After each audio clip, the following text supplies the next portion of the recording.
Hello, everyone, and thank you for joining us today. My name is Emily Mooney, and I'm the project lead for the Community Knowledge Program at Wellesley Institute. Before we begin, we wish to acknowledge this land on which Wellesley Institute operates. For thousands of years, it has been the traditional land of the Huron-Wendat, the Seneca, and the Mississaugas of the Credit.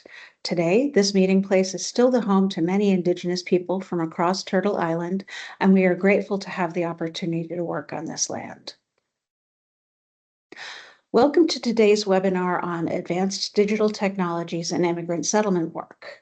The Community Knowledge Program aims to encourage collaborative research and knowledge sharing within the immigrant and refugee serving community and sector in the Greater Toronto Area. We have been working to fill existing gaps in how researchers, policymakers, and community agencies and frontline service providers collaborate to collect research, conduct it, and apply its findings to frontline work with newcomers. In 2021, we conducted a needs assessment to understand these gaps. One way that we are addressing them is through panel discussions to convene leaders from different parts of the sector to speak about their experiences and perspectives on research and knowledge mobilization. Over the past few years, this program has been considering how to promote settlement research and evidence-based practice in frontline work with newcomers. We have looked at successes and challenges and begun building capacity in the sector through our public webinars, training for frontline workers, and an emerging community of practice to support researchers, practitioners, and others engaged in supporting newcomers to our area. In today's session, we'll be discussing recent research and projects addressing different aspects of using advanced digital technologies in support of newcomers to Canada. 3 speakers involved in this work will describe their experiences and findings and discuss how their findings can support frontline practitioners to improve settlement outcomes and to make the lives of newcomers better. Before we get to the speakers, I wanted to go through a few housekeeping notes. Please keep in mind that the webinar is being recorded. The video and transcript will be available on our website next week. If you need subtitles, you can enable live transcription by going to the meeting controls at the top of the screen and selecting more options than language and speech, and then you can turn on live captions. Please note that the chat function is enabled for this event, but we encourage you to use the Q&A function to participate in the online discussion. We're going to start with our panelists' presentations, and then we'll come back together for our questions afterwards. We have 3 wonderful panelists that we'll hear from today. First, we will hear from Stein Montero. Stein is the lead research associate in the Immigration Knowledge Area for the Conference Board of Canada. In this role, he assists in providing insights on Canadian immigration policy issues and the integration outcomes of newcomers. Stein is also a research affiliate with the Canada Excellence Research Chair in Migration and Integration Program at Toronto Metropolitan University, where he conducts research on the labor market integration of newcomers in Canada and the role of technology in assisting migrants to learn about life in Canada.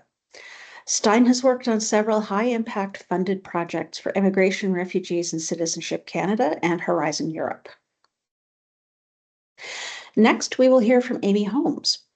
Amy leads the online services team at Access Employment, a powerhouse department that integrates an AI-based virtual assistant into service provision, trains staff to use several online tools, develops e-learning modules, and strategically evolves a Salesforce-based CRM to improve how data is collected, shared, and analyzed. As the Vice President, Data Strategy and Digital Solutions, Amy is passionate about harnessing technology to streamline processes, enhance customer service, and save staff time. Amy has worked in the settlement sector for over 15 years and has an MA in Global Studies. Lastly, if he's able to make it today, he has a new baby in the house, Abdullah Daoud. He is the Executive Director of the Refugee Center. He brings it in Montreal. He brings a strong foundation in mathematics, statistics, cybersecurity, and political science to his work in advancing settlement services for refugees and immigrants. With a focus on leveraging advanced digital technologies, he has pioneered innovative approaches to streamline integration processes and improve outcomes for newcomers. Abdullah's leadership is informed both by his personal connection to the refugee experience and his years of social and political advocacy, ensuring practical, tech driven services are at the heart of his organization's work. I'm very much looking forward to the discussion today. Let's get started with Stein Montero. Great. Thank you so much, Emily, for the introduction. And I also wanted to thank Pauline for organizing this webinar and Wellesley Institute for the invitation. I'm just going to share my screen and start the presentation in a moment.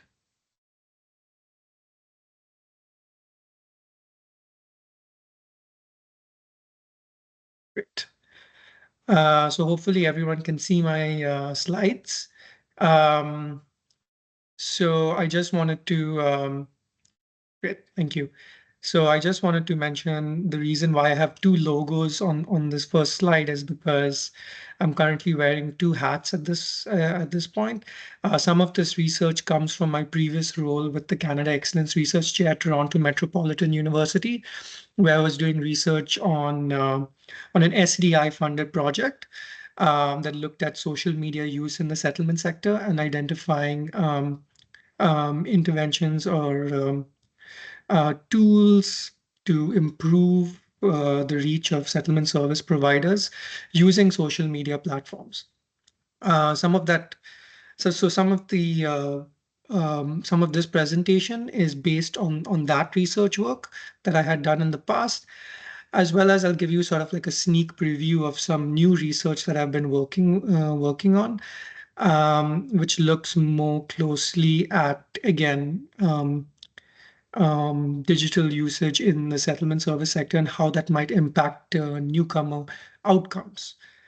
At the conference board, I'm engaged again with a lot of different research, but some of my research is now looking more closely at digital service delivery as well. So I'm very excited for that, and hopefully I can share those findings in the future as well.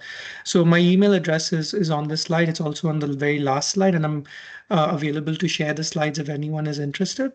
You can follow me on Twitter as well, and send me an email if you need any additional information. So just to start things off, I'm going to give you a little bit of context about the sector, and I'm sure many people here are already aware of all the different things that have been happening in the sector. The sector has transformed quite rapidly over the last 4 years. Some SPOs have done extremely well at adapting to the introduction of new technologies, particularly around the use of AI in the sector, as well as other types of digital technologies. Some of them are considered now more traditional. So, for example, using Zoom to connect with people, using digital messaging is now very commonplace. But there are some sports that are still struggling.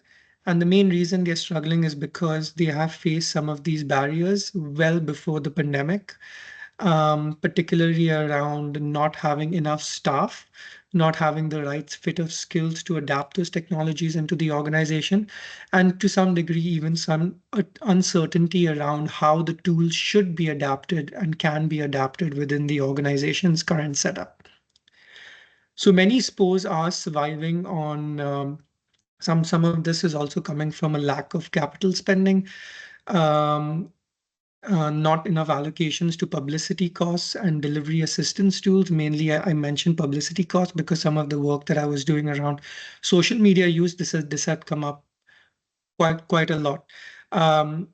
Many organizations had not been allocating funds to publicity costs or spending on tools that could help them to improve their reach online. So that had impacted the ability to make their services known to newcomers during the pandemic period. And this had come out quite a bit in our research. So some of the earlier barriers sort of deepened during the pandemic, and and what we kind of hoped or expected through our research was to try and address some of these issues, or maybe identify these issues and develop some recommendations that the government could take forward to building capacity in this space. So where are we at this point in time? So the data that we're looking at over here is from that previous research, and even now it seems that the data is pretty old because things have been moving quite rapidly. It comes from several surveys of the sector during the pandemic between 2020 and 2021.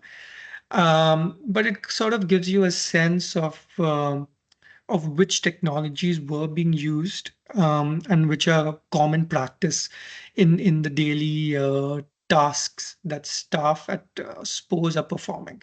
So, for example, as you would expect, email, live stream, digital technologies, text messaging, these tend to be the most commonly used platforms by frontline as well as management staff. Um, but because this data is older, one of the things that does not appear in this chart is use of new generative AI technologies that have become more commonplace. But one of the things that stood out for me, at least even at this point in time, is the increasing use of digital messaging, which was not very commonplace prior to the pandemic. And it's also very interesting to see, but there have been a lot of developments around how digital messaging could better be used to communicate directly with clients as well. Um, a very similar picture emerges even when we look at whether the platforms were useful in terms of communicating and delivering services to clients directly. So which platforms were people using when they were communicating or interacting directly with the clients themselves, right? So as you'd expect, email tends to be very high up on that list. But again, this digital messaging does seem to stand out. And during the pandemic, and even now, it's very commonplace to use Zoom, online courses. And when I mean online courses, I mean online course tools specifically, not just Zoom, but also course tools like Moodle, Blackboard, and stuff like that. And the sector itself has developed new tools that are specifically geared towards protecting the identity and the data that is supplied by the clients themselves. So there's been a lot of development in this space in which platforms have become commonplace, and which platforms are emerging. Again, you don't see AI in this because the data is older.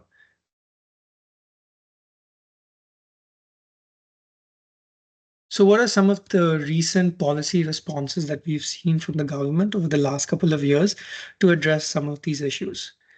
So one of the most commonly cited responses during the pandemic was that they have allowed for new capital spending expenses, especially on laptops, cell phones, tablets for employees, but also for loaning out to clients. So that was one of the major changes that was made. Some of these things were helpful for staff that were now working remotely, but there was no change in the public. Again, I mentioned the publicity costs and delivery assistance expenses. So some things have improved, but not everything.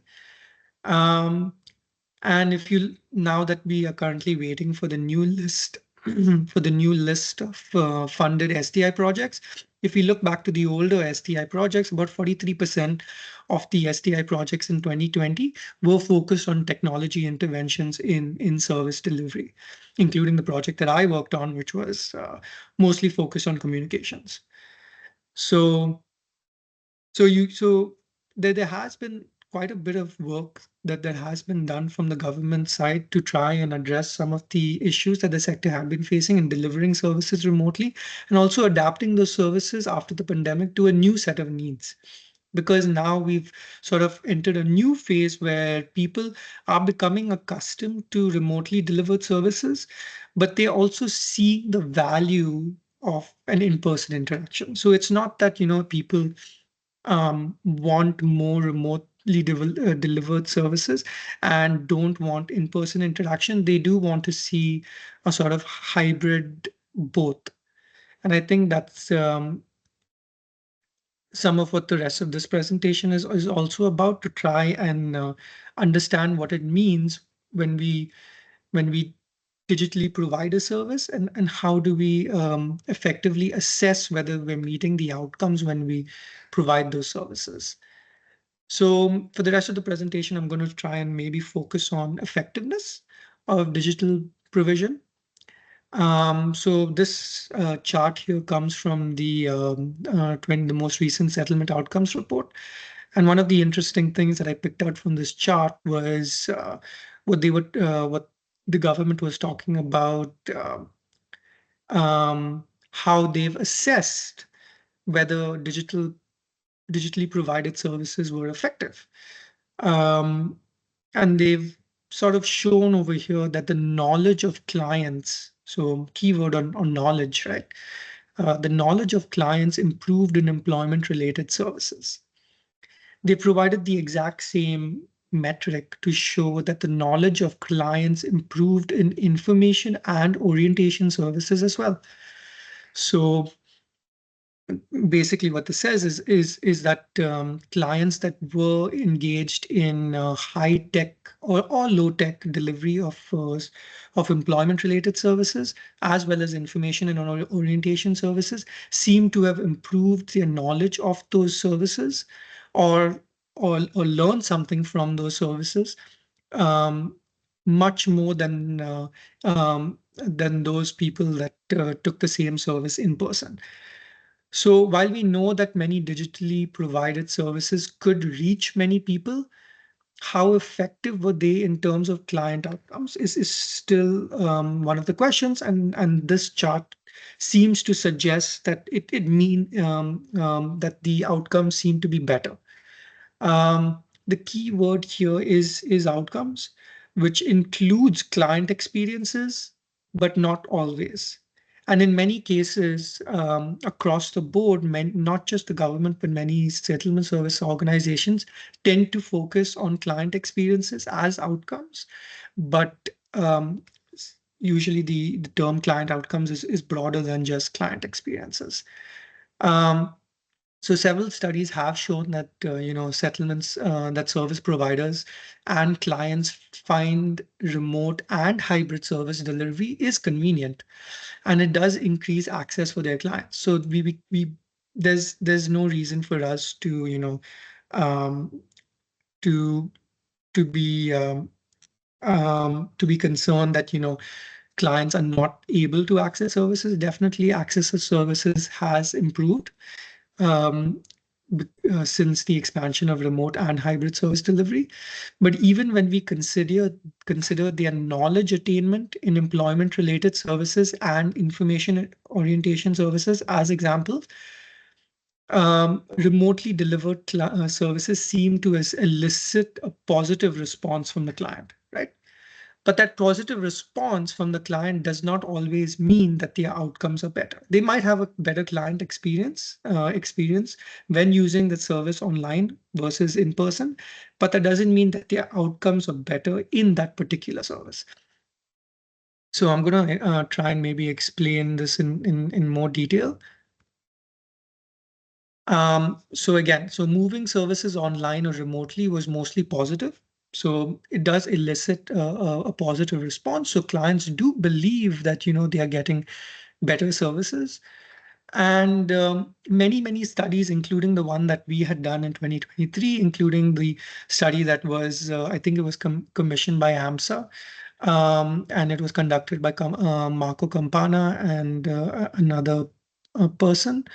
Um, was that there was no indication of a change in service quality, at least reported by the frontline staff, right?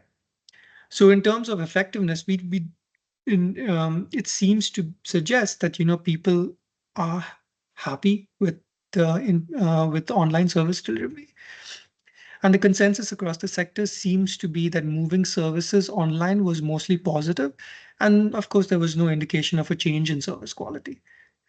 I should mention that many of these studies are a great starting point, but at this point, we should consider the results of remote interventions to be mixed at best, because the results of several studies are also mixed.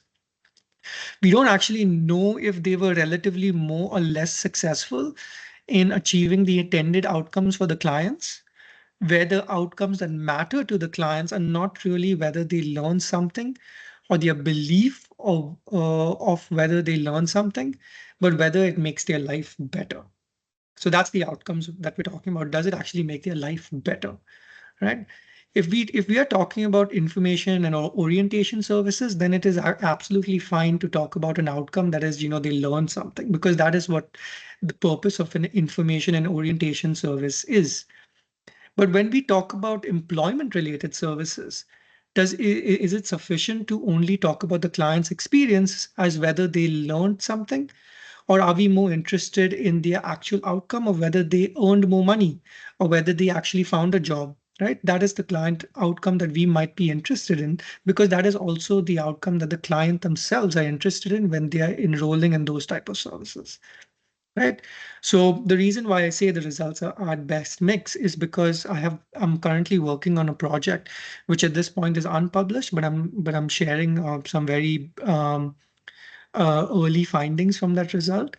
So what I did in this particular study was I linked the eye care data, which is published as the IMDb linked to a settlement service module by Statistics Canada and access through the research data centers, which are located across Canada. And that database is also linked to immigrant tax filer data as well. So essentially in this data set, I'm able to observe immigrants at the time of landing, all their landing characteristics.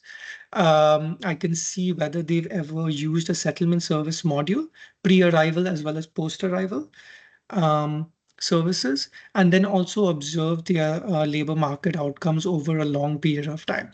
The reason why I say it's mixed is because one of the key findings from this study, and hopefully it'll be published over the next couple of months, and you guys can look out for it in my in my website, or maybe follow me on LinkedIn or something, is that what I found was that remote and online employment related service delivery seems to be associated with a 1.3% decrease in full-time employment earnings and about a 3.5 percentage point increase in full-time employment rates. So it does seem to have a pretty big impact on employment rates. But in terms of employment earnings, it seems to be doing not so well. And of course, there are in the paper, I go into many different reasons for why this might be the case, but um, why this might be the case. But um, sorry, I think something's happening in the chat. Let me just double check. Yeah, we're having a little bit of an issue. One of the folks is not able to see your slide deck, so we're Oh, okay. suggesting that she go out and try rejoining.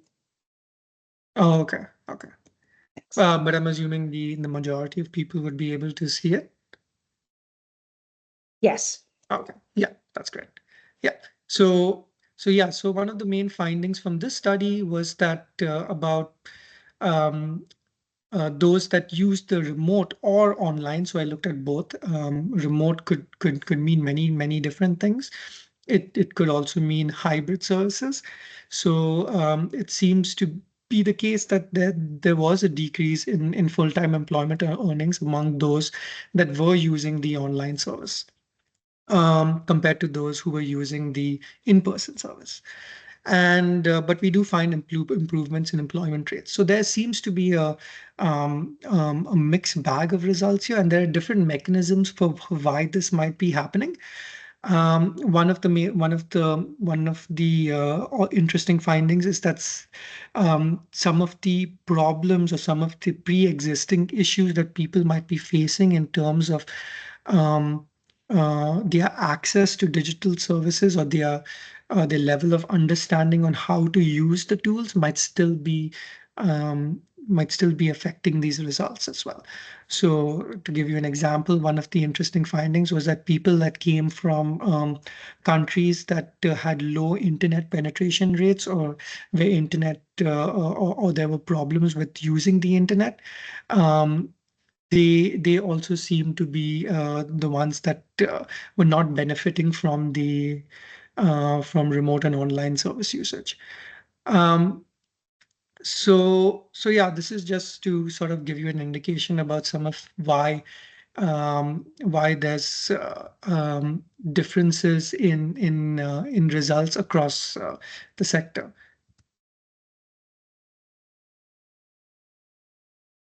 So one of the key takeaways that I wanted to just close off the presentation with is that technology does seem to enhance the client experience, but we still need to have a systematic way to accurately assess the service quality gains of those technology interventions on client outcomes, not just the experiences, right?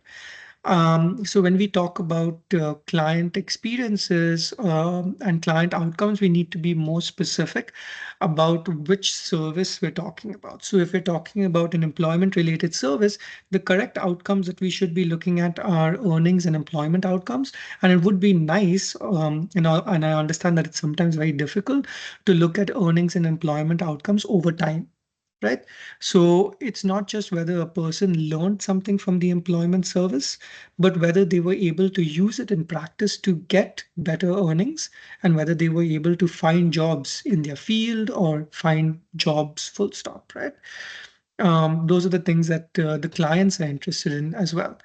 In the same way, when we're talking about information and orientation and even referral services, it might be completely fine to talk about client experience because the knowledge that they have gained in through those services is the important thing that matters to the client when they take up that service.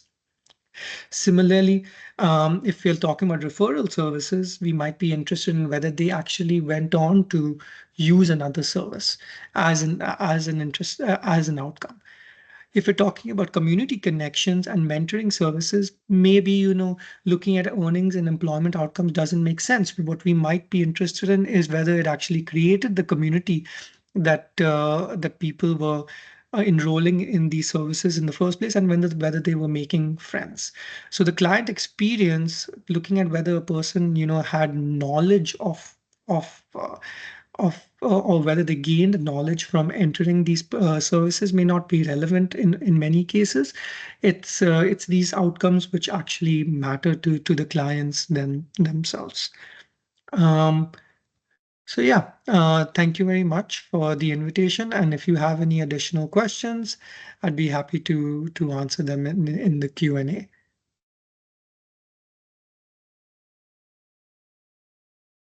Hey, thank you so much for that, Stein. That was a fascinating presentation, and you've brought up a lot of really interesting issues that we will be digging into in the Q&A session after we've heard from the other two speakers. That was great. Thank you. Thank you. Um, we are now going to Amy Holmes, who will be talking about her experiences involving AI in client services. So over to you, Amy. Thank you. Thank you very much. I wanted to also echo that, Stein, your presentation was amazing. We were actually trying to crack some of the same nuts at Access Employment where I work around the impact of our services and trying to compare client employment outcomes before the pandemic and after the pandemic, knowing that the thing that really changed was the modality of service. So it's great to see that you're doing that on a broader scale. Okay, I'm going to share my slides now.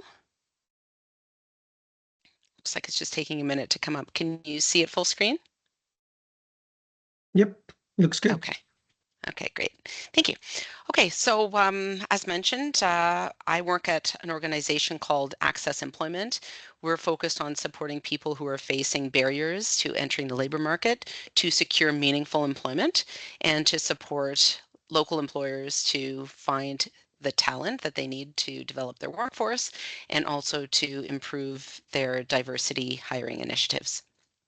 We've been offering services for close to 40 years in the Greater Toronto area, and we also offer supports to individuals who have been approved to immigrate to Canada and are yet at the pre-arrival stage.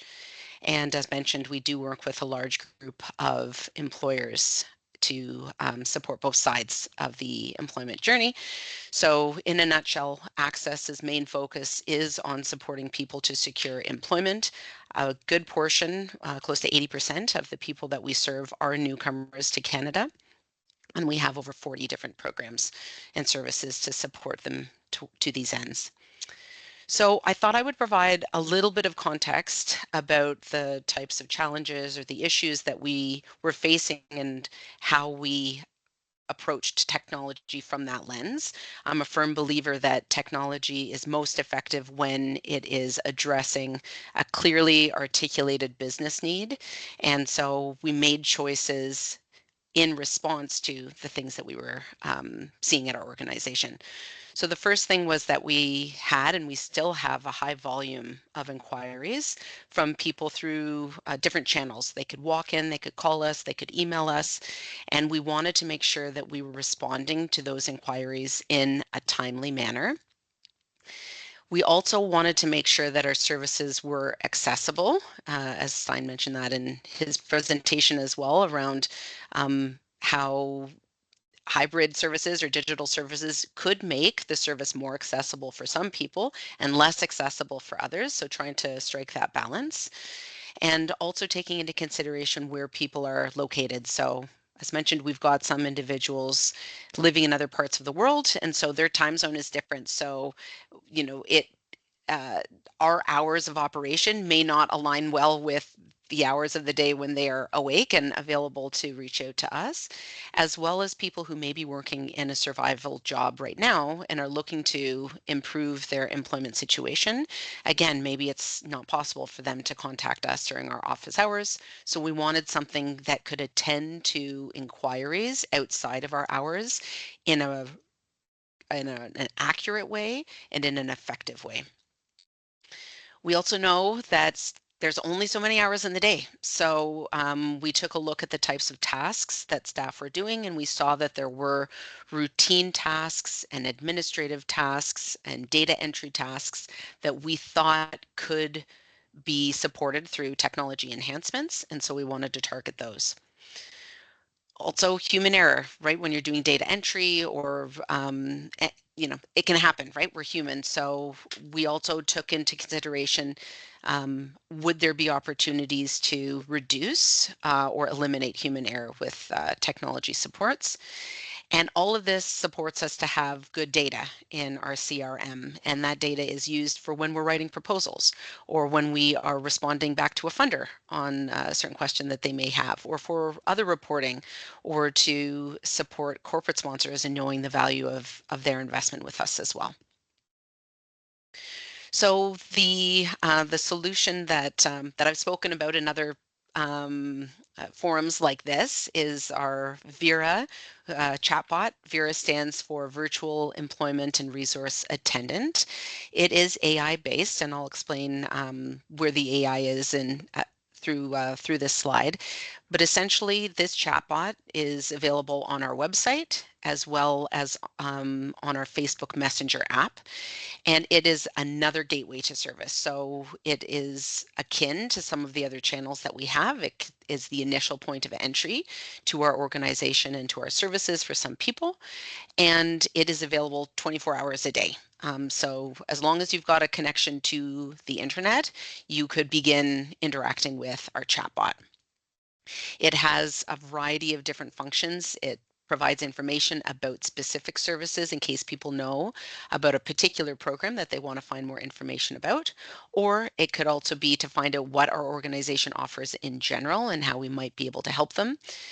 We have information on settlement-related topics there as well, such as language assessment and credential evaluation, as well as information about job search topics, which is really our bread and butter.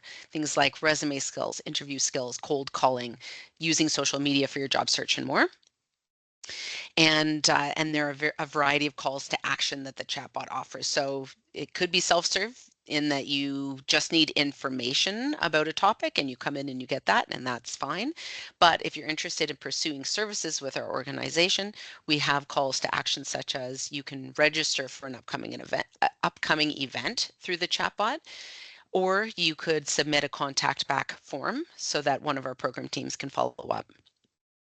We selected IBM's Watson Assistant technology for our chatbot interface, and we also use another feature called Watson Discovery. The Watson Discovery piece allows a user to access other pieces of information that might be relevant to their query. So for example, if somebody asks about resume, how to write a resume in the Canadian style, we've got a pre-programmed response within Vera, but then she will say, you may also find this interesting, and then it will list out resources on that topic from our e-access library, which might be a link to a video or a webinar recording or an article that we've written. And we can control, it's kind of like a search engine in a way, but we control the websites that Vera will cache or will look to for relevant inquiries. So we've also got IRCC's website there as well. So if somebody puts a question into the chatbot related to sponsorship, for example, or other types of immigration questions, then we're linking off to an authoritative source right from the get-go, as we don't provide that kind of support within our organization. And one of the reasons why we chose this particular technology is because it offers some conversation choice. So a user can go all the way from, their first opening the chatbot all the way to a call to action just using guided menu prompts, or they have the option of entering their own question at any time in their own words within the chatbot interface, which allows people to fast forward to the inquiry that they want answered immediately, and it allows us to see the breadth of the type of questions that people are putting into the chatbot. When people ask their own question, we don't use generative AI to try to find the right answer. Instead, we have over 150 responses that are already composed and vetted in the chatbot. And so what it does is it tries to find the most relevant response for the query. And it uses natural language processing, which is an AI component, in order to try to interpret that question and find the right response. And so on a monthly basis, we review the performance in terms of confidence and accuracy to see if it has indeed found the right response. And where we don't yet have a response, if we see a trend in people asking for that type of information, then that's a cue to us that we need to create a response for those types of questions.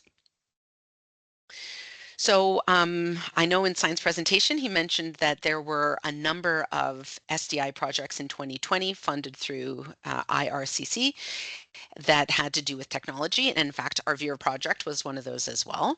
So we had already launched the chatbot prior to getting this funding from IRCC. However, we used the funding to do a deeper dive into the effectiveness of this type of technology and user behavior and attitudes and satisfaction.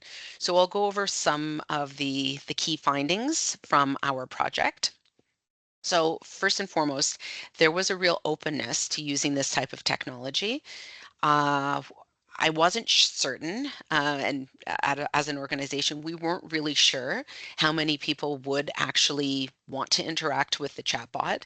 And although we started working on this project well before COVID-19 was a well-known household term, the timing I don't think could have been better in a way, because people were needing to use the internet to begin service journeys in a greater way than they had before.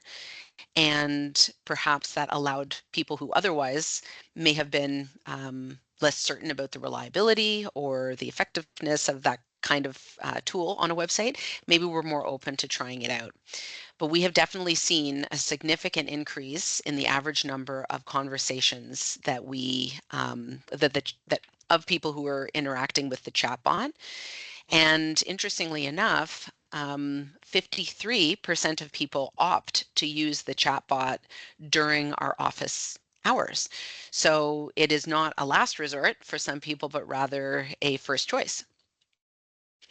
In terms of satisfaction, we found that there really was quite a high satisfaction rate with the chatbot. We measured this in two different ways. The first is at the end of a call to action within the Vera conversation, it will say, how helpful have I been today? And then you've got three options: not very helpful, helpful, and very helpful. And 91% of people chose either helpful or very helpful. We also measured this through a survey and key informant interviews with users of the chatbot, and 81% of people said that they found the chatbot to be effective in connecting them with information and services at our organization, and that it was relevant to their needs. So it offered them choices that matched what they were looking for when they began the conversation.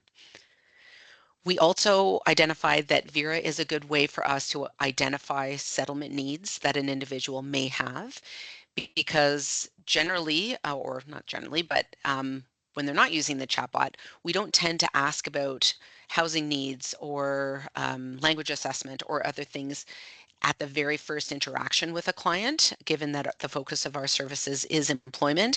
That may come in the second or the third conversation with one of our counselors.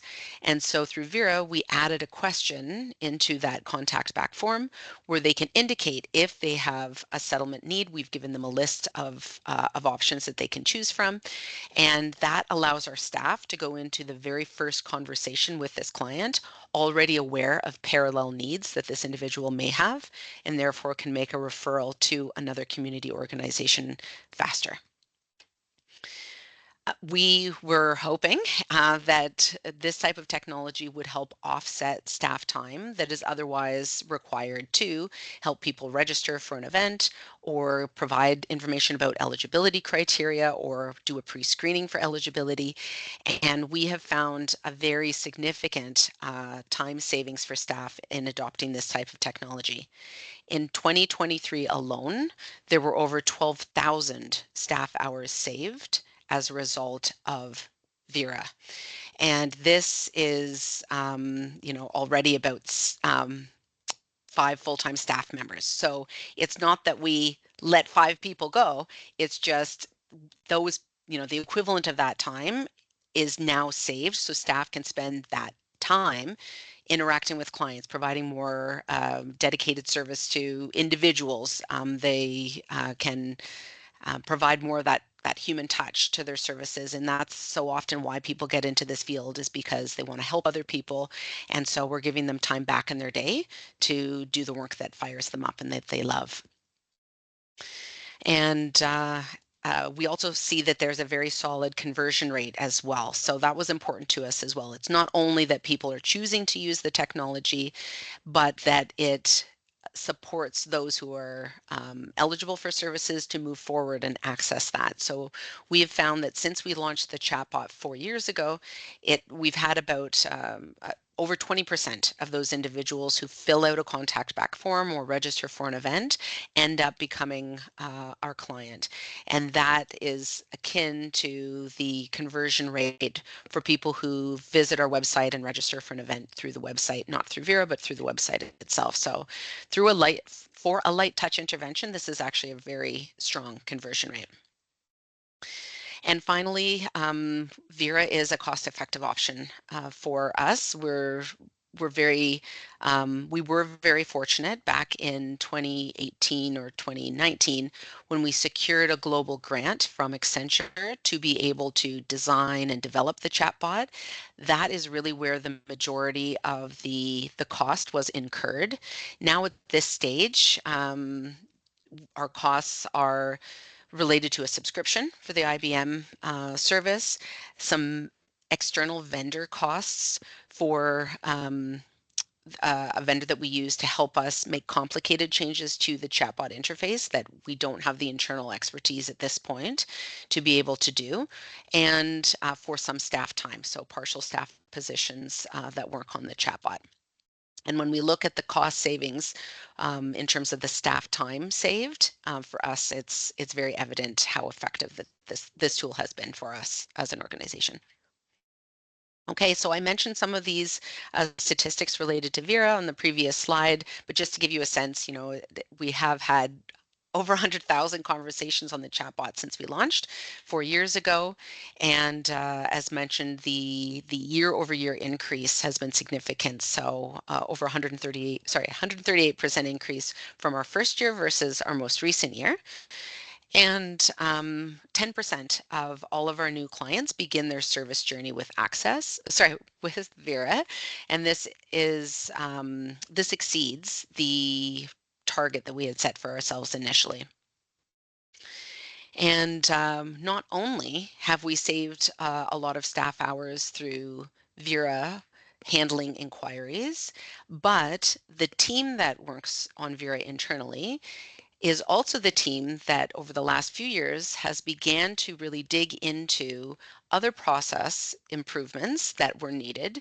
And in the last 6 months, we have saved over 4,500 staff hours through several recent enhancements, and I'll go over some of those in the next couple of slides.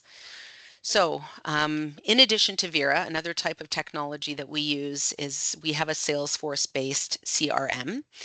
And this is the database where we store all of our client information, the employers that we're working with, job placements if we have them. We have a list of our corporate sponsors that we work with. And so this is really our the source that we go to when we need to find out how many people we've served, what demographic information is represented there, and report back to funders on what we're doing. And so it is a critical element to our success and our ability to know what we're doing and see where there may be gaps and make projections for the future as well. And so since our staff spend a lot of time here, we have implemented several integrations with other systems to save staff time and also to improve our customer service experience. So Zoom, for example, we use Zoom when we deliver several trainings and information sessions and host other events. And so we are able to see we also use Zoom for our telephony, so our internet-based phone provider. So as calls come in, if that individual is in our CRM, then we will see, it'll bring up that record automatically, and staff can make a case note there. And we can also trigger off calling or sending an SMS through Salesforce as well with that integration with Zoom. And as staff create Zoom events as they create events in our Salesforce database, if it is a Zoom event, it will create the parallel Zoom account automatically in the account that they say it should be created out of, and it sends the confirmation emails to people automatically as they register. And once the event is over, that attendance is captured back in our CRM automatically as well. And in terms of Vera, we have all of our Vera inquiries get captured in our Salesforce CRM as well. So it's the same place that staff go to find walk-in inquiries or phone inquiries. It's all in one place, and it pulls information dynamically from Salesforce as well, so that it can show, here are the upcoming events for this particular program, and it can capture their registration information back in Salesforce as people register in the chatbot. We have a learning management system. So I know, Stein, you were mentioning in your presentation things like Moodle or other tools that organizations may be using to have e-learning type content. So we have one as well. We use Talent LMS. And as staff create a program registration for a particular client, that individual will automatically get an account with the learning management system. They'll get an email giving them their login details, and they're assigned the particular courses that we want them to be for that program. And as they complete courses, staff can see their progress in either the LMS or in our Salesforce CRM. On our website, we've got an event page, and it dynamically pulls in information from our Salesforce CRM to show upcoming public events. And we're in the process of doing something similar for volunteers so that we could show volunteers upcoming events that need volunteers. And again, on the website, you can register, and then that registration is captured in our database. And we've got something in place that we're using for our youth programs right now. Whereas we, on our job board, you can indicate your interest in a certain position, and same thing, it gets captured in our database, notifies one of our employer liaisons that, hey, you've got somebody who's interested in this particular job. In the last year, we implemented an integration with SurveyMonkey so that we can send automated surveys to people at particular junctures in their service journey. They've completed a training, they went to a webinar, et cetera, et cetera. So it allows us to send the right survey to the right person at the right time. And when they respond, then their information gets tracked in the right record, and we can roll up those results for our program teams in a dashboard or some other visual. And finally, over the last year, we implemented an integration between DocuSign and Salesforce so that we can support clients and employers to sign PDFs. It was a long-standing issue that maybe they were trying to do it on their phone and they didn't have the Adobe product on their phone, or they needed hand-holding in order to figure out how to sign it or whatever. And so now through DocuSign, it's very simple for people to sign those documents. And as they sign that, it then gets attached to their right record, the right spot in their record within the system, and our staff can get a notification that we've got that that signed off. If staff need to sign something as well, then after the client does, it gets directed to the right staff person by email. They do their piece, and then it gets uploaded. So that's really made a big difference for us. And this is my last slide. So in addition to those types of system integrations, we've also supported our staff through several other process improvements, which have led to all those thousands of hours of staff time being saved. So for example, any of you who have OBTP funded programs, you'll know that there are several service plan steps. The client would need resume support and employer connections and whatnot. And so previously, staff had to fill out, let's say, 100 fields within a client record to capture all of that information. And now we have simplified that process. So they say, one click, yes, I need a service plan for this person, and it inputs all of that information automatically for them. The only thing they would need to fill in is, did the person complete that step, and when did they complete that step? But the rest of the information is there, and it's made it such a big difference for our staff, and morale is good as well, because they're not spending as much time doing that kind of routine data entry. So I think I've run out of time, so I won't go into any more detail, but I hope to have the opportunity to tell you a little bit about our online services team in the Q&A, because that has been a key way that we've been able to achieve all of these things within a relatively short period of time. Thank you.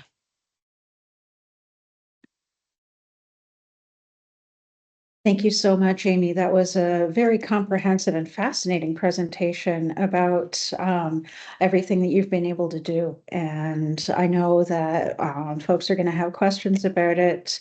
Before we get to those, let's move on to Abdullah, and he will talk about his work with the Refugee Center in Montreal. All right, can everyone hear me just fine? Just making sure.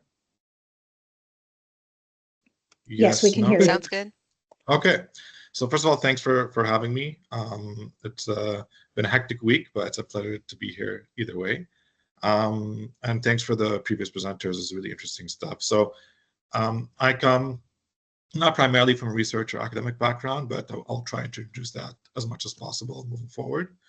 The Refugee Center is an organization or not-for-profit that started in 2015 in Montreal that want to focus primarily on refugees and refugee claimants. We want to see where we can fill in voids and gaps in terms of their services that are being available to them. And we tried to identify as much as possible through a big environmental scan that we did in 2016. So from the environmental scan, there was some parts related to technology that are very prevalent in this conversation, and some parts that were not. We can start with what's not. So, for example, when surveying and looking at the data when it comes to refugees that were landing in Quebec, we found that a lot of them were not attending higher education, universities or colleges at the same rate as they were in other provinces. When we looked as to why, we found out that there was no English language preparation for IELTS exams or TOEFL exams for entrance examinations into universities in Quebec that were for free in comparison to other provinces. And that's primarily to Quebec's nature with the French language. But that was a big flag because a lot of the people that were coming in did know English and just needed that prep time to go in. So I remember our first class was about 10 students, and then by the time our third class came into play, which was like about the third semester, so about 6 months in, we had about 150 people sign up. And then from there, we were able to get them into higher education at an average rate of around 175 to 200 individuals per year. So I give that example because we try to be a little bit more data driven in our approaches. So when it came to technology, we had a lot of mixed bags and a lot of mixed results. I'm not a slides guy, so I like to have a conversation, and I'll try to be as animated as possible to try to portray the data. But when we looked at the use of technology when it came to our particular populations, which is refugees and refugee claimants, we found that their digital literacy was quite low. Even during COVID times, even with the introduction of Zoom, we also found that they had very little access to technology tools. So they just had their phone. Well, a lot of them didn't have laptops. So all of them were very savvy on their phone, but not very savvy on laptops. When looking and interviewing other organizations in the area who were trying to leverage technology, they found that the results, when it came particularly to refugees and refugee claimants, was quite low.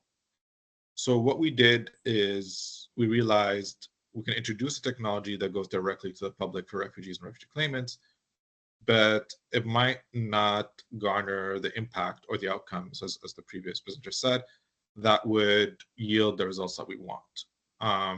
So what we started to do is start to survey and kind of do an environment scan on the resettlement workers themselves and organizations, and to see where we can do some optimizations there, not just for them, but for ourselves, to create better outcomes for our clients.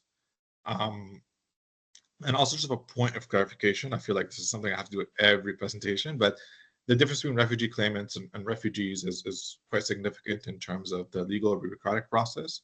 So refugee claimants are individuals who show up to Canada, whether at a port of entry, at an airport, and try to seek asylum or seek safety. And they're not recognized refugees just yet. They have to go through kind of this big process and present themselves to the IRB, which is the Immigration Refugee Board of Canada, to gain acceptance, to become a protected person, and they have to present evidence and have a lawyer, etc. Whereas a refugee on landing, does get a permanent residency in most cases, and kind of has access to resettlement services, whereas a refugee claimant doesn't. So that proves another unique problem in terms of how we introduce technology to that. And I agree with the previous presenter as well. Technology is very much a tool to be used and not very much a solution, like the ultimate solution. So we came up with two tools. One is called Allo Canada, and the other one's called Luna. And now we're integrating them together. That journey started off as we want to map out the resettlement process for both refugees and refugee claimants and have it as a set standard that other resettlement workers can leverage and utilize to ensure that this is done correctly. Which was a big problem that we're seeing in our data, is that there's a lot of misinformation around the process for refugee claimants, specifically in Quebec, of when you need to get a lawyer, what documents you have to have ready, what is your travel history consist of, all this kind of stuff was kind of a big gray area. And we saw also a lot of turnover in resettlement workers, which then produced very poor outcomes for the clients because they kept having to train more and more resettlement workers who weren't getting the most up-to-date data. So I'll share my screen to give you a small demo and kind of walk through how we came up with this, or what data points in our research provided this, I think, future or part of the project.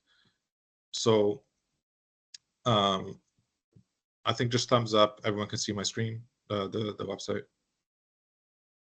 Yes, we can see it. All right. So this is Allo Canada. It started off as just a way for people to find resources around them based on their status. When you sign up, you have to kind of indicate whether you're a refugee claimant or a refugee. It's a very easy step. I kind of skipped it for you. But then you kind of take into this page, which is your journey. Now, your journey is essentially what you have to do as a refugee claimant is from a bureaucratic and legal process, also from a social task perspective, to kind of go through what we call resettlement markers, right? So here, for example, a refugee claimant, your first step is to make a refugee claim. You would click on this, and then it would kind of give you a little example. It would tell you the organizations within your area, within like a 5-kilometer radius, that would help you do this. I'll go into a demo of that in another step just so you can see it. And then it'll tell you if there's any social tasks that you can do. And this is very important, as prior to my previous point, refugee claimants don't have access to resettlement services. So without making certain steps or going through certain documentations, you can't unlock certain social tasks. And I'll show you how that works. So right now, let's say I made the refugee claim, I made the first step. Now I go back, and the next step is I have to receive my acknowledgement of claim, which is another legal step, the organization and social tasks around it. So see, these are locked social tasks. Without creating this document, you cannot do any of this stuff. And here it explains how it goes and what it does. But it's very important that once you complete this particular task, then your social tasks are now unlocked, right? And in each social tasks, it'll tell you what for example, the IFHP, which is your health coverage, what it means, what coverage information exists, and what organizations can help to get you that document or to walk you through your rights for that. Then I'll tell you to do the medical examination, which you have to do to get this refugee protection document, submit the basic claim, get a work permit, then court hearings, and then all the social tasks are associated with every step that gets unlocked. When we did this primarily just for our clientele and for our resettlement workers to have a basically set base of standardized steps that they have to go through in order to fulfill our clients' needs from both a legal and social perspective that we know are markers that produce good outcomes. And for example, when I said, click on organizations, it'll take you to this page or something like it. I put that I lived in Ottawa. But let's say, for example, you wanted, legal help and you wanted to make the refugee claimant application. In that list, it would output these organizations for you. And you can, all these organizations were vetted through a huge kind of data campaign where we found out which clients they can serve based on their status and how much they can serve in their capacity as well. So every single one of those, we've verified that they can serve refugee claimants. And we kind of go through a rigorous data checking process. It's a bit more automated every kind of 6 to 8 months. Now, this is just a small demo. There's more features like FAQs, there's a lot more organizations, a lot more steps that you can go through. But this kind of spurred the results from this, which was very promising for us, from resettlement workers, from organizations, spurred for us to create kind of our own CRM. And why we wanted to do that is we found out that, while I do enjoy other big CRMs that exist there, like Salesforce or HubSpot, we found from our experience and from other organizations' experience is the what I would say is the bar in which for you to have technical skills, technology skills, and organizations to leverage it is pretty high, and also the cost increases based on the features that you want to add moving forward. And especially if you want to create a two-way system, which Allo Canada is, meaning that the client has a profile that they can log into, and our resettlement workers have a profile that they can log into to track the client's progress, that can scale and that can get pretty messy cost-wise. Also, we wanted, especially with Luna, which is I think the next thing I'll demo for you really quick. We have legal requirements when it comes to these documentations to ensure that they're hosted locally in Canadian servers. This is anything that, like, for example, when hosting with Salesforce or hosting with HubSpot, you can go into these kind of agreements. But if you look at the fine print, and it's something we had long discussions with, there's no guarantee that some of that data might ping off servers outside of Canada. And intellectual property that you create with those client relationship management systems can also it's not all yours. So if you do create something novel or unique, there's nothing stopping any of these organizations, like any of these big CRMs, to just kind of copy that, clone it, and make it a feature and profit off of it. So all of that was kind of suspicious to us. And also from a security perspective, we didn't want to go down that route, because Luna as an application, which I'll get into now, it goes into that legal process quite heavily. So when we did, again, our environmental scan with refugees and refugee claimants, specifically refugee claimants, we found that the legal process was one of the most important steps they had to do. They have essentially, before COVID, it was 15 days. After COVID, now it's 45 days, and it stayed that way. They have 45 days to submit their entire case. So their basis of claim, their documentations, their narrative, their evidence, right? And they have to find a lawyer to do that. And most lawyers, like most refugee claimants, depend on legal aid stipends. So a lawyer is getting paid anywhere between $500 to $700 in Quebec to represent the client, and they usually go about to 80 to 90 hours worth of work. So they're getting paid like well below minimum wage to represent the client. So the Refugee Center has its own legal clinic. We're the only full-service legal clinic that does representation for claimants in the province. And when we met with our lawyers and we met with other kind of pro bono lawyers or lawyers who do take legal aid that work with claimants, we kind of mapped where the most time was spent. And the most time was spent was interpretation, translation, administrative documents. So there's a lot of, name, age, travel history, family history, etc. That the lawyer simply just didn't have the time to do.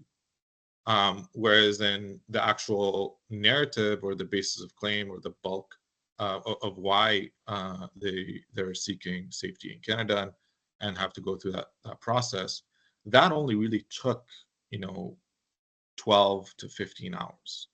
And they said, hey, if we can get all the administrative stuff out of the way, this can really fast track our ability to help more and more people. So then birthed Luna. So Luna, again, is not client facing. It's for the legal clinics to use. They pretty much put it on an iPad, give it to the client, they'll use it in-house. It's not meant to be public, because again, we want it to be done under supervision, which is very important, because they're very important things. So I'll just share my screen really quick.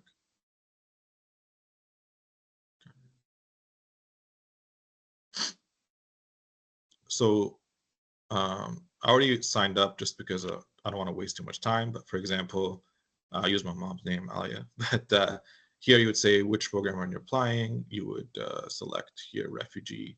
And this is multilingual, by the way. This is in Arabic, French, Spanish, Pashto, and Farsi.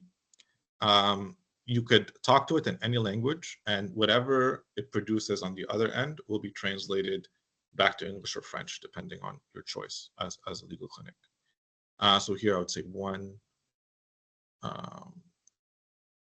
Here, I'll say English. I'm not going to answer all the questions, but I'm just going to do a couple Polish for some reason, just to show you how it would look like. So here I wouldn't want an interpreter. So let's say, okay, this is it. I generate a report. It'll download. And then I'm going to just open it on a different tab.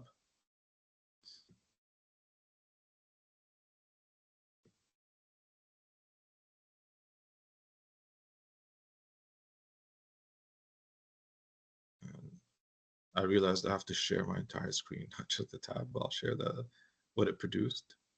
And you'll see it's the same.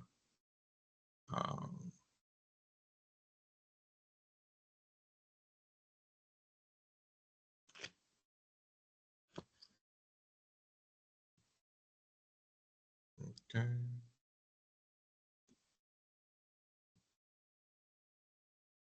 It's quite slow, I apologize. Not as seamless presentation like the others, but here we go.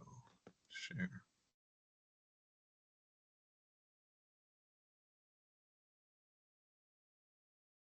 So this is the PDF that I produced. As you can see, refugee in Canada, 1, Polish interview, English, no.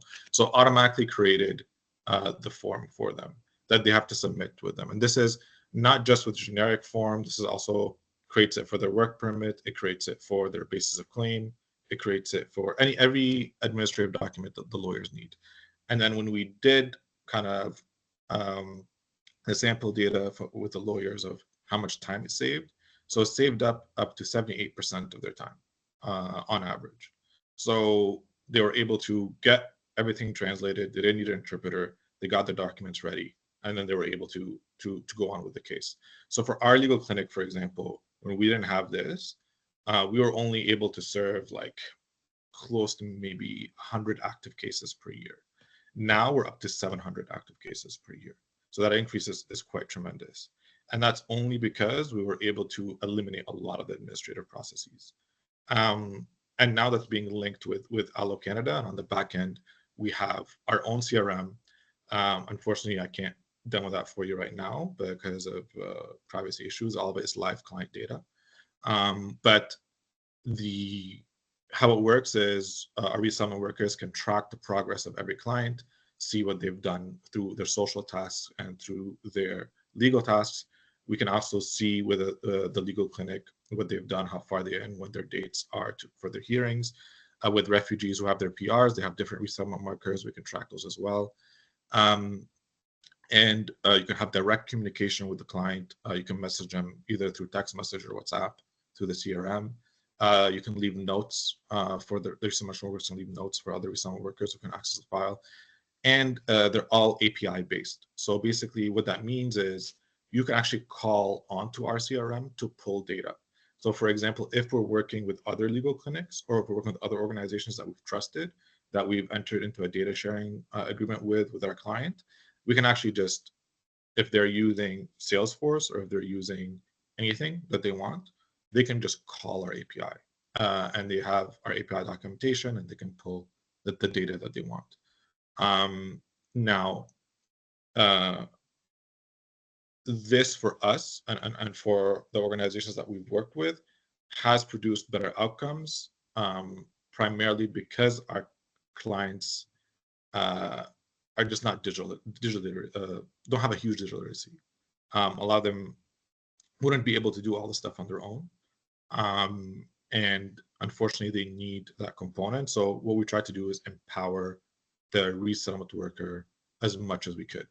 And moving forward, I think the next steps is to have not just for refugees and refugee claimants, but have that legal and social task process mapped out for other migration streams, and eventually have this kind of tool be open source and used by other organizations.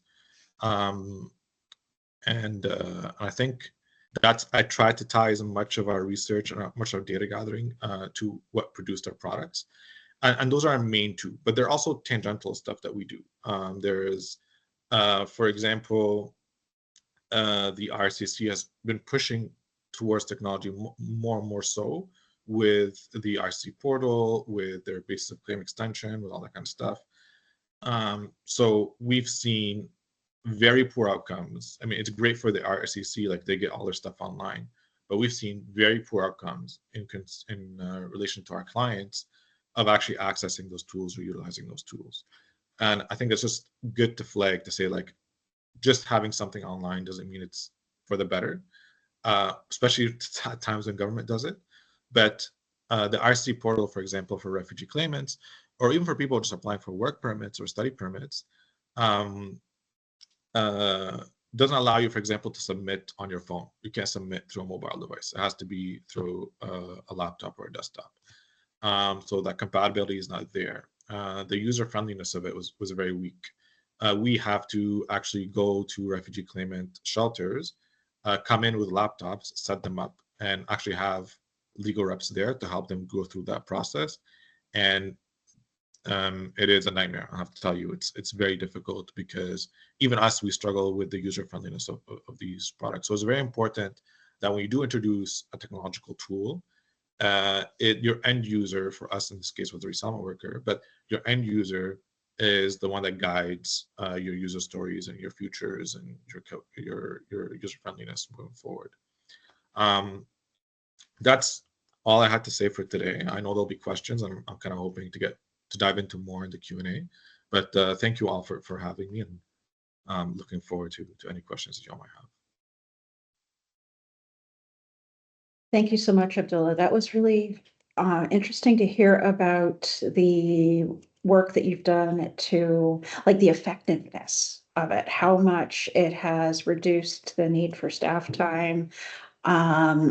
But there's also some drawbacks, as you mentioned, like putting something online doesn't automatically mean that it's useful for everyone. And you also touched on something that I've heard about in other situations where people don't have appropriate access to the technology that they need to be able to take advantage of all these new systems. So great presentation. Thank you so much. We do have a few questions in the Q&A already. I think our presenters can see them. So we had one for Stein coming in. Any insights into social media use by newcomers? Does social media have any value in reducing feelings of isolation? And do the newcomers do this themselves, or do the service providers encourage them? Thank you, Emily.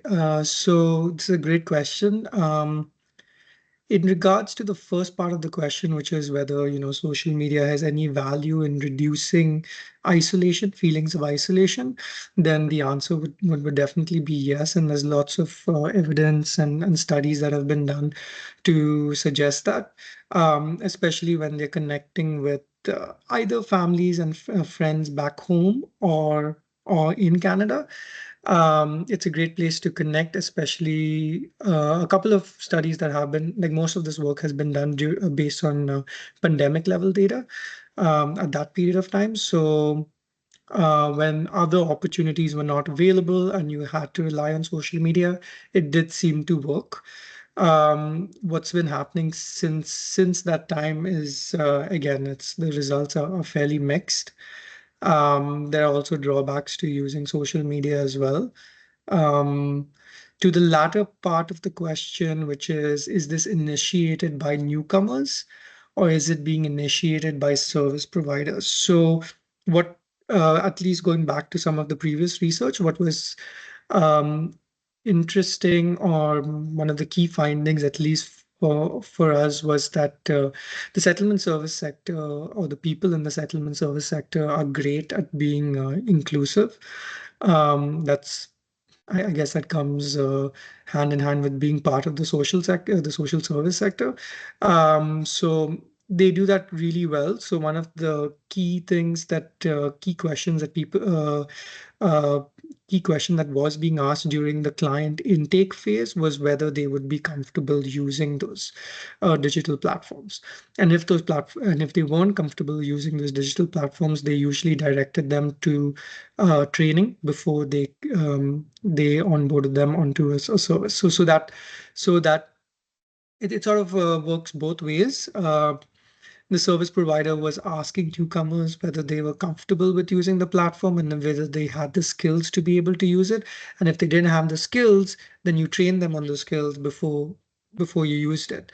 So alternatively, they would, if they weren't able to build up those digital skills, then you find other opportunities to deliver those services. So there was a lot of adaptability, and many providers even mentioned to us that, we sort of they worked with the client to identify which platform would be most effective for them, and they sort of pivoted and used those platforms. So it's not like, we are using this platform and you have to get used to it, but it's more like they work with the client to try and identify what works for them. Yeah. Okay, thank you you. very much. I hope that answers the question. Yeah. There are a couple of other questions in the Q&A. I know that a couple of them have been already answered about whether services are provided synchronously or asynchronously, and there's no way to determine that at the moment. Which raises a possible question for future data collection and research. I for one would be very interested to know, going in asynchronously at like 3 o'clock in the morning local time, Amy, as you were mentioning, people coming from around the world. Or are they working with somebody like a person who is awake and who is more able to direct their questions? It's an interesting research question. Yes. Yeah. Yeah. I just wanted to add a bit to that regarding whether it's actually being included in eye care, if that service was provided asynchronously or synchronously. So if that service is being inputted by the staff, then technically it's available to Statistics Canada. It's just that they haven't made it widely available to the researchers. So they might be still like processing it or something. But if it's in eye care, then technically the data is available. It's just that it's not been processed for public, or not public use, but for use by universities or institutions for research purposes. So maybe in the future. Yeah. I know you're not the only person who hopes that. Thanks. Yeah, this is something that has come up again and again, about using the data that's in eye care, because it is such a very rich source of information. But a lot of it just disappears off into IRCC, and making it more transparent, while still preserving folks' confidentiality and anonymity, very important. And Yes. that was another theme that came up, that I was glad to hear about. People talking about considerations with technology if you're bouncing off US servers or servers in other parts of the world. I know when you're doing research, there's often ethical considerations. The Research Ethics Board will not let you store data outside Canada if it is personally identifying and confidential. So interesting to hear about how folks are addressing this issue as well. A question came in for Amy, and Amy, I see you've answered it about voice-based interfaces. Did you have anything you wanted to add about that? No, other than it's a good question, and one I received recently too, about whether or not people would be able to, I guess, speak their question into the chatbot and would recognize that. So that's a great thing to look into. I know we currently don't have that functionality available, but thank you for reminding me that that is something that I had intended to look into. Because all of these things just make the service more accessible and the information more accessible if people have the ability to ask their question in the way that works best for them and in the language that is easiest for them as well. Yeah. Okay, thank you. And here is a new question in the Q&A for Abdullah about the complexity of admissibility. You were mentioning that some folks have access to services and some don't because of their status, but the status may not be the only variable. So do you have anything in the system to prevent apparent inadmissibility? Yeah, so I think like there's a bunch of examples of that, right? So it's not just status; it's also like, for example, LGBTQ plus friendly organizations, right? That is one of the main filters that we have. So how we look for that, not just by calling and asking, but there are national organizations that we work with that have trusted partners and referrals, and we use that to kind of also create a filter based on what's safe to refer to and what's not. By any means, is it a foolproof method? Of course not. You're never going to have one. It's impossible. But I think we can get there to a certain extent. Admissibility also is in terms of language needs. That's something we're looking to introduce in the next rollout, is based on the language that you speak, what organizations accommodate the language that you have. This is a much more difficult task. Because when trying to introduce that level of data on a national, because what I showed you, okay, was Ottawa, but we have every city in Canada. And that was very difficult. That took us almost a year to produce. And to try to introduce language as a filter, we're still coming up with more creative ways to automate that. But it's not going to be a foolproof method. So there are different factors for sure. We're trying to think of as much as possible. However, I think, again, because our end user is essentially the resettlement worker, we're putting some owner's responsibility on the resettlement worker to also kind of fact check or kind of like do, hey, yes, organization is good, but my client has XYZ needs. I'm just going to call them and double check to ensure that the referral works out. There's always going to be that human component, and it's important. Absolutely, and thank you. Yeah, this is something that we have been addressing through this webinar series and through our online course, as well as the absolute critical foundation of the building relationships. Yeah. Because I know, Amy, your organization is very large and well-resourced, but for smaller organizations, it can be very challenging to do anything like this themselves. But if they can draw on your expertise and knowledge, and if they can learn from other organizations that have been involved in this work and can not reinvent the wheel, that has a huge benefit for everyone. One more question for everyone. When you got involved in this work, what was something that surprised you or that you did not anticipate as you got farther in to the world of advanced digital technologies and settlement work?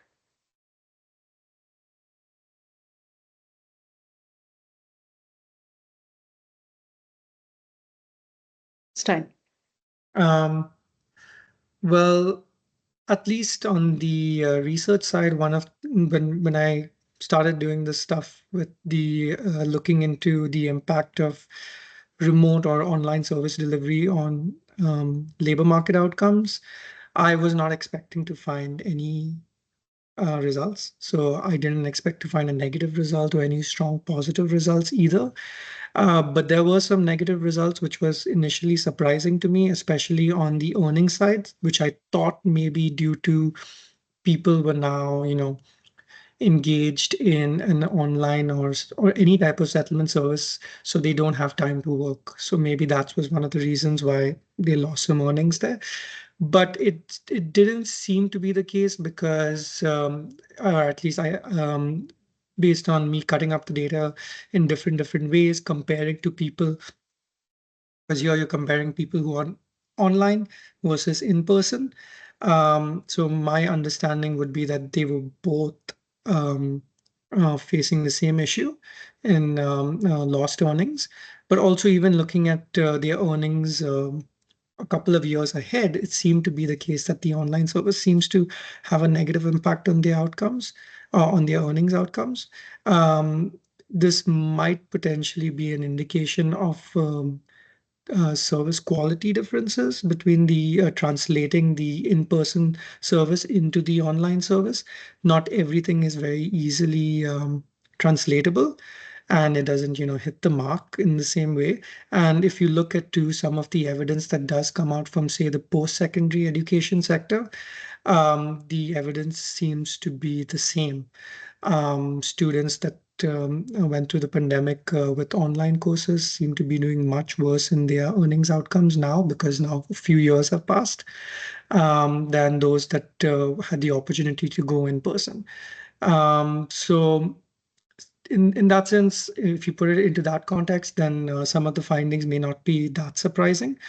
But at the same time, we still might want to look more into the specific issue and specific groups. Like, for instance, Abdullah already mentioned refugees having a lower level of digital skills, at least at the time of arrival. And this is something when I looked at the refugee group alone, some of the same findings were coming out as well.